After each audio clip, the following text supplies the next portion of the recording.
सूरत smart meter का विरोध चरमसीमा में जारी। सूरत में डीजीवीसीएल में 5000 विरोध याचिकाएं दायर। स्मार्ट मीटर को लेकर सरकार मुश्किल में है, क्योंकि बिल अधिक आ रहा है और अग्रिम भुगतान करना पड़ रहा है, इसलिए लोगों में काफी नाराजगी है। फिर लोगों को कांग्रेस और आम आदमी पार्टी का समर्थन मिल रहा है। कांग्रेस ने लोगों से सोसाइटी में जाकर विरोध करने के लिए आपत्ति याचिकाएं लिखी, जिसमें 5000 आवेदन एकत्रित कर डीजीवीसीएल में जमा कराए गए। पूना इलाके में बढ़ता विरोध। स्मार्ट मीटर का विरोध जारी है। पूना इलाके में कांग्रेस की ओर से करीब 5000 आपत्ति याचिकाएं लोगों को लिखी गई। ये याचिकाएं कांग्रेस और तत्वावधान में डीजीवीसीएल मुख्यालय कापोद्रा में प्रस्तुत की गई। लोगों की सोसाइटी में जाकर उन्हें स्मार्ट मीटर के नुकसान बताकर विरोध जताया गया। स्मार्ट मीटर का बहिष्कार।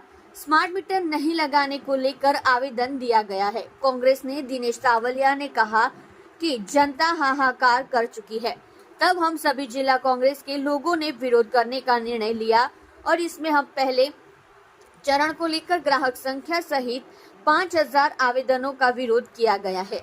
इसी तरह स्मार्ट मीटर का बहिष्कार जारी रहेगा। आप देख रहे हो crime open news Nathu Singh Shekhawat के साथ।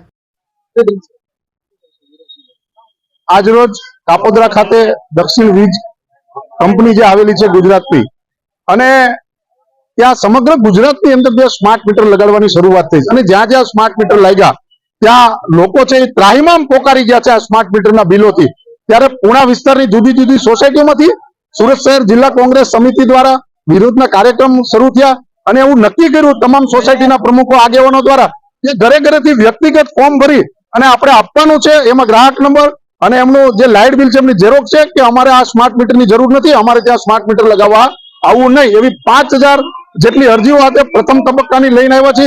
આવનારા સમયની અંદર બાકીના જે ગ્રાહકો છે, બાકીની જે સોસાયટીઓ છે એ લોકો દ્વારા પણ આ જ રીતે આ સ્માર્ટ મીટરનો વિરોધ કરી બાયકોટ સ્માર્ટ મીટરના હેશટેગ સાથે આ કાર્યક્રમ આપવામાં આવશે અને અરજીઓ આપવામાં આવશે।